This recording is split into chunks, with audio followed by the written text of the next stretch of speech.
Hi guys, welcome back to our channel Honours English. आज हम English के हर प्रकार के कम्पिटिटिव टेस्ट के लिए एक क्वेश्चन सीरीज़ करने जा रहे हैं। टेस्ट जैसे कि TGT, PGT, JRF, UGC net, सभी प्रकार के इंग्लिश टेस्ट के लिए हम ये क्वेश्चन सीरीज़ करने जा रहे हैं।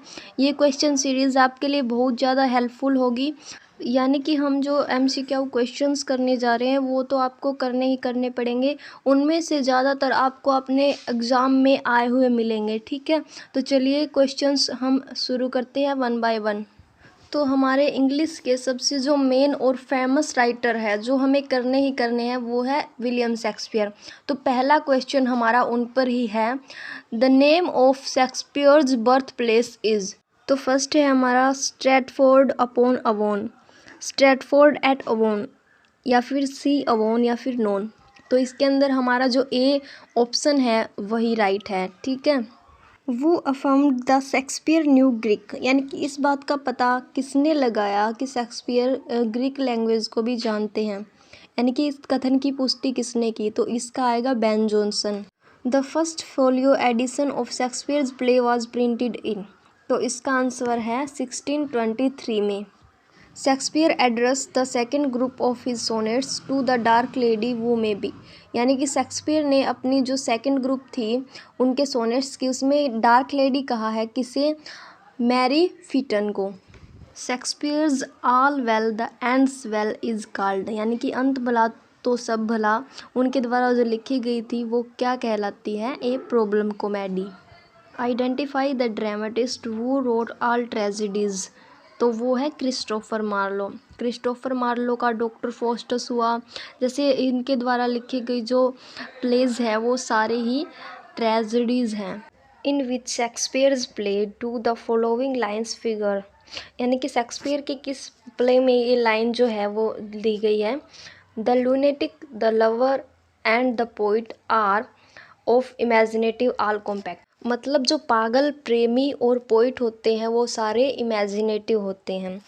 तो इसका आएगा Midsummer Night's Dream, whose burial took place inside Stratford church, यानी कि स्ट्रैटफोर्ड चर्च के अंदर किसे दफनाया गया? तो इसका आंसर है विलियम शेक्सपियर। उन्हें स्ट्रैटफोर्ड चर्च के अंदर दफनाया गया था। Hotspur is a character in Shakespeare's, मतलब शेक्सपियर के किस प्ले का ये करेक्टर है? लव्स लेबर्स लोस्ट, ठीक है। Will you give up your Indian empire और यूर शेक्सपियर यू इंग्लिश, यानी कि आप यदि इंग्लिश हो तो आप इंडियन साम्राज्य को क्या छोड़ देंगे? ये लाइन किसके द्वारा लिखी गई है? थॉमस कार्लाइल के द्वारा। Who wrote my love is like a red rose, ये लिखा है रॉबर्ट बर्न्स ने। उनकी एक पोइम है ए रेड रेड रोज जो उन्होंने अपनी बिलविड के ऊपर लिखी है, ठीक है। तो उसके अंदर उन्होंने ये बात कही है। What is mean by the churchyard school of poets. तो इसका आएगा the poetry that suffered from the melancholic strain, the poetry about the church, यानी कि इसका आएगा बोथ, सी ऑप्शन आएगा इसका। The castle of indolence was written by James Thomson, ठीक है।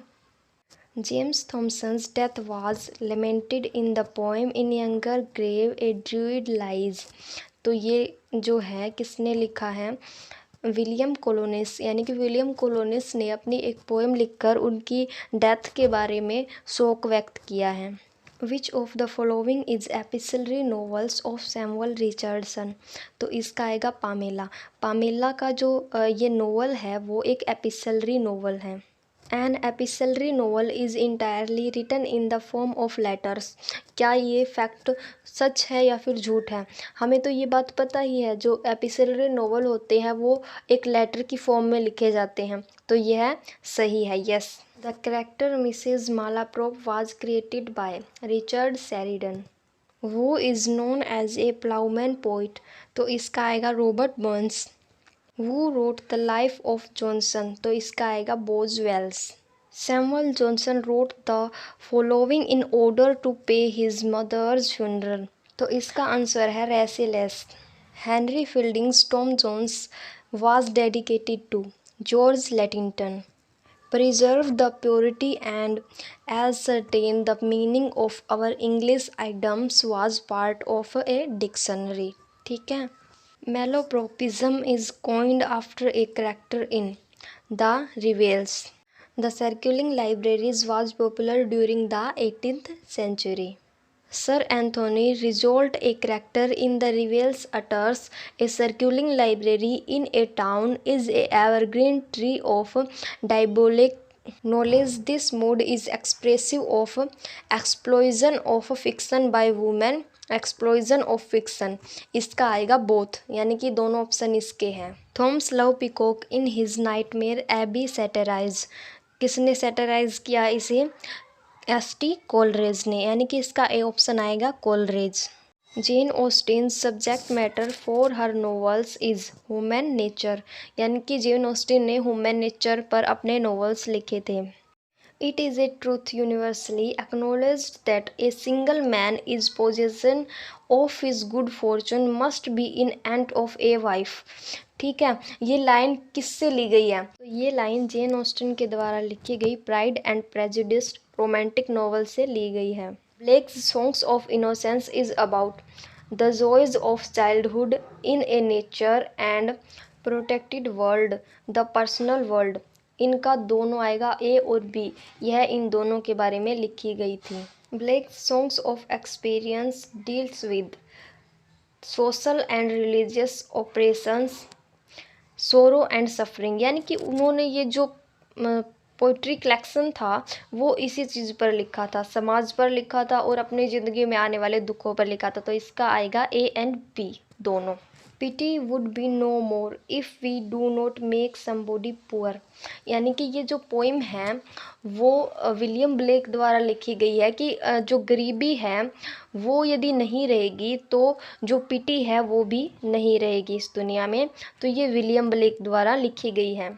In which of his works Blake denounced the subordination of women, तो इसका आएगा vision of the daughters of Albion. Blake's The Book of Urizen is about the origin of evil।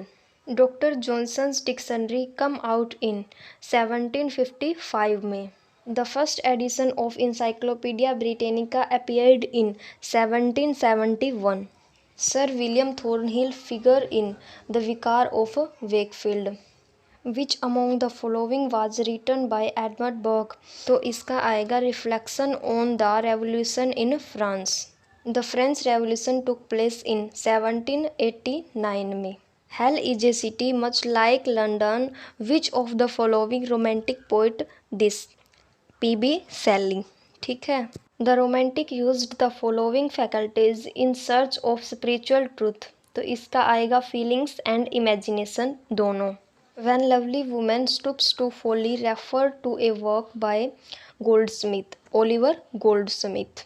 The year 1776 as associated with American independence। The Times acquired this name in 1788। What was it known as earlier? तो बाद में यह किस नाम से जाना गया? Daily universal register के नाम से। France standing on the top of the nature seeming born again, these lines are a form, the prelude। Horace Walpole is credited with the invention of in his The Castle of Otranto, तो इसका आएगा Gothic. तो आपने देखा कि मैंने इसके अंदर किस किस टाइप के क्वेश्चन ऐड कर रखे थे। तो आपको मैं ये एडवाइस देती हूँ कि आप हर एक राइटर को उनके वर्क्स को डीपली पढ़िए ताकि आप एग्ज़ाम में बहुत बढ़िया प्रिपरेशन के साथ जा सकें और एग्ज़ाम को टिप टॉप बना सकें। तो एग्ज़ाम को देने के लिए देखते रहिए हमारे चैनल पर टीजीटी, पीजीटी और यूजीसी नेट की लगातार वीडियो, और बने रहिए हमारे चैनल के साथ। और हाँ, यदि अभी तक आपने हमारा चैनल सब्सक्राइब नहीं कर रखा है तो जल्दी से कर लीजिए, क्योंकि यह चैनल आपके लिए बहुत ज़्यादा यूज़फुल होने वाला है यदि आप इंग्लिश से टीजीटी, पीजीटी या फिर यूजीसी नेट या फिर किसी भी टेस्ट की तैयारी कर रहे हैं। तो फ्रेंड्स, आज की वीडियो में बस इतना ही। बहुत जल्द मिलेंगे नए टॉपिक के साथ।